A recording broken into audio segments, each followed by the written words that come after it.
Well, here I've got a Retina IIc, and this one is a tale of woe.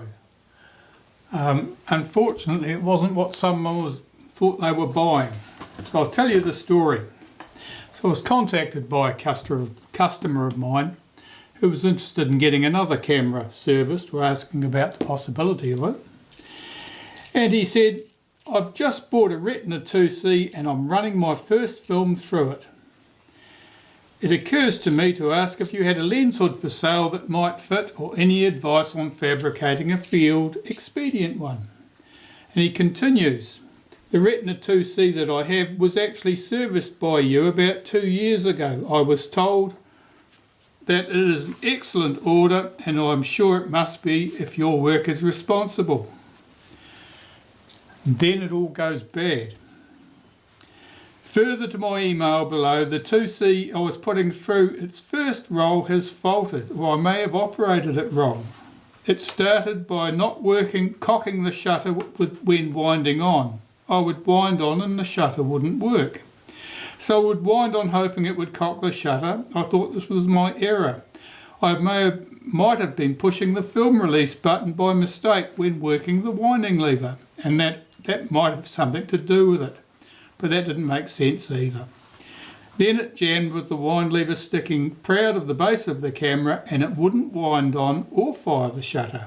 I had to press the lever in to remove the leather case so I could remove the film. This was probably a mistake, as I may have forced something.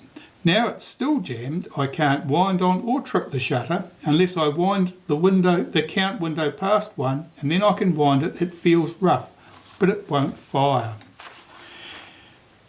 Can I send this to you and have you repair it for me? I was told that it has a service 2 years ago, so it should not need any more attention than the repair itself, I would think.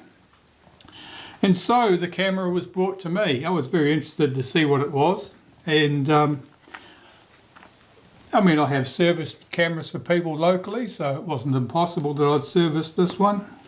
So I started on this. So I removed the top cover. I did this while my customer was here. I thought he might as well see what's inside. I'd already told them that I expected from the symptoms that the shutter cocking rack was probably damaged.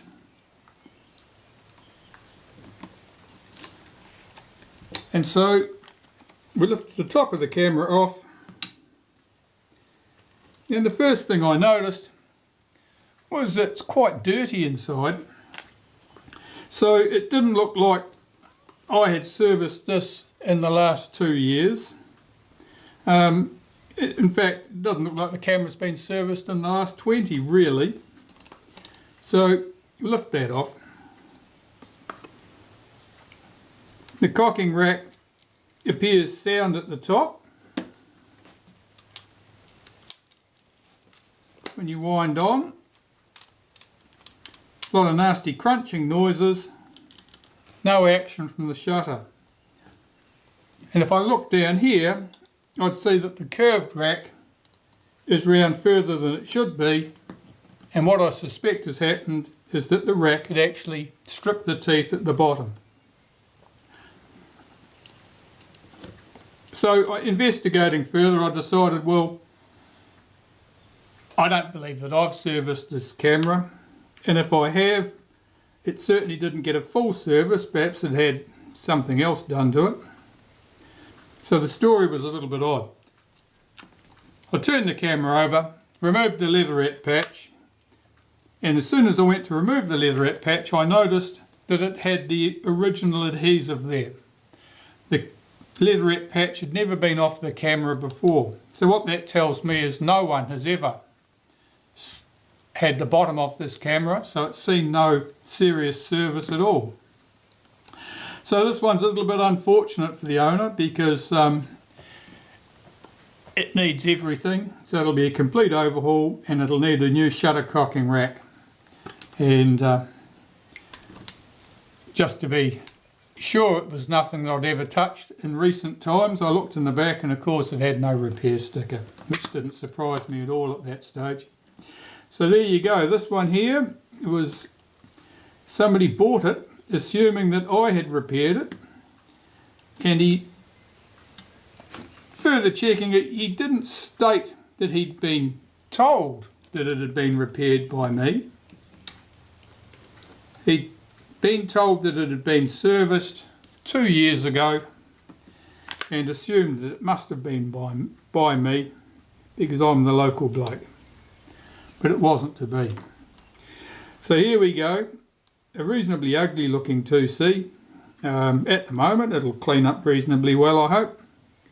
But don't assume things. If when you're buying something, do all the questions and question in detail, particularly if somebody suggests that the camera in question has been serviced before. You want to know who by, what exactly was done, and you could also worth asking what they paid to have that service done. That'll give you some indication as to whether anything major was done, or whether anything minor was done, or whether anything at all was done. But this one, it's one unhappy 2C. That screw's loose. Let's get these others out and look at the state of that rack, which I suspect is very unhappy indeed.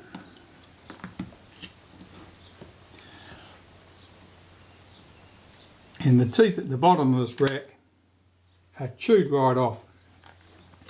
So what probably happened is, well, the rack's damaged.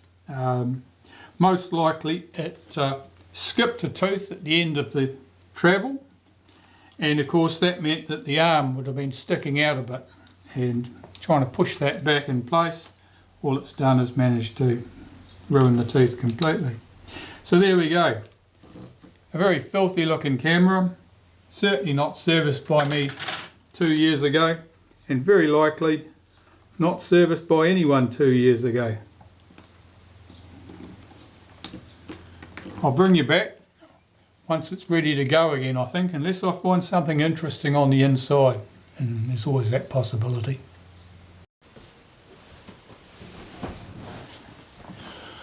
Well, they say all good things come to an end, and fortunately all bad things come to an end too. So here we have that camera. It's all back together again and functioning. It was a little bit of an adventure. There was nothing particularly exciting involved. There was an awful lot of dirt. It was one of the dirtiest cameras I've seen in a long time, particularly around the front here. I wondered whether it had been sitting out on display for a couple of decades. Its main problem was that stripped cocking rack. And what other problems did I find? Well, I found two things that may have contributed to the failure of that rack. One of them was the shutter itself. Now the shutter itself, there was a loose screw in there. A screw had, when I opened up the shutter, I found this loose screw in there, and that could quite easily have jammed up the cocking mechanism, so that as you moved the film advance at this end, it was blocking at the other end. Something was bound to give. And the other thing was the curved rack and the curved pusher that goes on the end of it inside this housing on the shutter. They were very sticky with dried grease, and again they would have loaded up that cocking rack and contributed to the failure. So apart from that, not an awful lot. The stripped screw was interesting, however. I found this loose screw in there, and it was on the upper side of the mechanism plate, in amongst the mechanism, as I say, but it had come from the back of the shutter. It had one of the 3 screws that retain the retainer plate for the diaphragm blades, and it had been stripped out. The threads were stripped in the housing. Now, whoever did that job, whoever the technician was who did that screw up, they must have been aware that that screw was stripped out and it was doing nothing. It would have been better if they'd left it out completely, or they could have chosen to put a little blob of lacquer on it and just push it into place and let the lacquer hold it, but they did neither. And so the screw fell out eventually, and potentially that was one of the major cause. It got caught in the mechanism, jammed things up, and it all turned to custard. So that was entertaining. I had to close up the hole in the aluminium housing of the shutter case, through various cunning techniques I'm not telling you about, and then this screw was able to get a good purchase and bite, and is now doing the job it was intended to do. So here we have it. This camera is going to go back to its owner. Now the other twist with this one is, as I say, the cocking rack needed to be replaced. I'd been given a cocking rack by one of my customers, who asked me to make sure it went to a good cause. So I think this camera is a good cause. This bloke's going to be paying for his overhaul.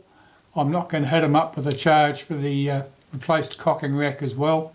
He can have the one that I've been given. So there you have a Retina IIc camera, all back together and functioning. It's still not the world's prettiest camera, but at least it works, and I expect it'll work for decades. I'll put my repair sticker in the back of it. There'll be no mistakes. Thanks for watching.